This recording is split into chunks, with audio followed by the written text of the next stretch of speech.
Hi everyone, now this video idea came to me a couple of days ago when I was thinking about it's easy to get the perception that the professional players are always placing that white absolutely perfectly on each shot.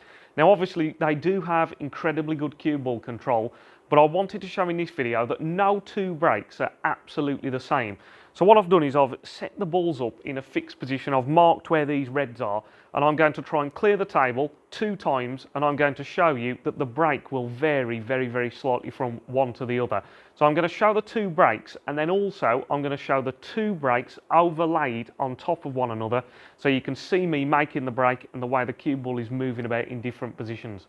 So I thought this would give you a good idea of the way you have to adapt, the way shots are different as we move around the table, and no 2 breaks are ever absolutely identical.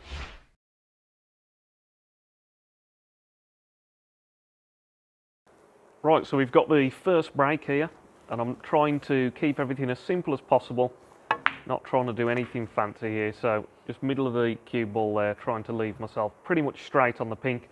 And actually it's quite good that I've immediately just left myself a little bit short because it shows the difference between each break. So I was able to play that left-handed, potting it with topspin just to come on and off the black cushion. Now this one, I obviously need to try and finish just a little bit high on the black so I can get to that other red. So a little bit of a tiny bit of a screw back, just leave myself high on the black. So now I've got a nice angle here to stun down onto this red that's on the black cushion. So just below centre, a bit of a stun shot, just forcing it, just trying to get a bit more angle out the black there because I was a bit straighter than I wanted to be. Now this red here, just middle ball, bouncing on and off the black cushion, try and leave myself just a little bit low on the black, and then I can get up to the yellow nicely. And that's not too bad. Nice angle, I can screw off the side cushion. Always good to use that cushion if you can to get up to the yellow, just gives you the biggest margin. As soon as the white hits that side cushion there, I'm then going towards the yellow nicely. So pleased with that, left myself a good shot on this yellow. Little trace of left-hand side, just middle ball, trace of left just to take the white just a little bit wider off the side cushion so that I come out for the green. And I'll very slightly underhit that. So I can just about hold here if I hit very gently, just below centre, almost like a little drag shot. Just drop the green in, just make it reach the pocket. And again, happy with that, managed to control the white well. So lots of nice topspin now, on and off that bolt cushion, and then down for the blue nicely. So perfectly on the blue now, so this should just be standard blue, pink and black. So lots of topspin again, on and off the side cushion, just getting a bit closer to that pink. So happy with that there, perfect shot from blue to pink. So nice and easy now to just stun down onto the black, just below centre. A little bit of a stun, and then again just a little stun shot on the black, nice and confident just to finish off the break. Okay, so let's have a look at the second break. So we'll put the balls in exactly the same positions and we'll go again. So I'm going to try the same shot, middle of the white, and that time I just played the shot as I intended the first time actually, so I've managed to finish nice and straight on the pink. And now this time I can just play a little stun run through again, just to come through onto that red, just leaving it pretty much straight to the corner so I can just play a little screw back. So on this red, little screw back again, got to try and finish top side of the black so I can get to that red that's on that black cushion again there. So a little screw back. And you can see straight away these breaks have been different now. Similar at this point. I had to play the pink differently on both breaks, but now they're similar. I'm always going to try and play high on this red that's on the black cushion. So I mean, almost the same position as I was on the previous one.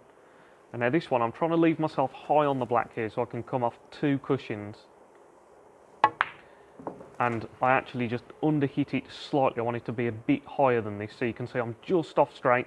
And all I can do now is play lots of top and right hand side to run it round the 2 cushions and up to that yellow. So nice positive shot, top and right, run it round the 2 cushions, and you can see coming up the table and nicely onto that yellow there. So this time I'm straight on the yellow, so I can't use the cushion. So screw back, right at the bottom of the white, time a nice little screw shot. Nicely onto the green, and this is just pretty much plain ball here. Just bouncing on and off the side cushion. So this time this is more like a conventional colours clearance. The last one I was using the bulk cushion to come down for the blue. This time, just a nice stun off the side cushion and down towards the blue. So this is just pretty much how you would want to clean the colours if you were doing it without running into too much trouble. Can't use the cushion this time, I've got slightly too much angle, so just drop the blue in. Nicely on the pink to play, just a little stun down for the black again. So stunning down for the black. And again, just a nice little confident stun shot. Now I thought what would be really interesting to do here is to play these two breaks over the top of one another. So let's play these two breaks then. And you can see I've overlaid them on the screen now. So this just gives you more of an interesting idea of how the white is in slightly different positions each time. So you can see that similar shots, I'm going about the break in the same way, but obviously the one shot there I've had to use the black cushion and come on and off the cushion. And on the other one, I was able to just play a little stun run through. So both shots now, I'm on the same line for the black, and I'm playing the white into a very similar position. And you can see I've almost landed in the same place because obviously I want to just finish just a touch high on the black. And then both of these shots again, very similar, just trying to leave a little angle on the red to get up for the black again. So again, both of these are following a similar pattern. You can see the white's very, very close to the other one on both those pictures, but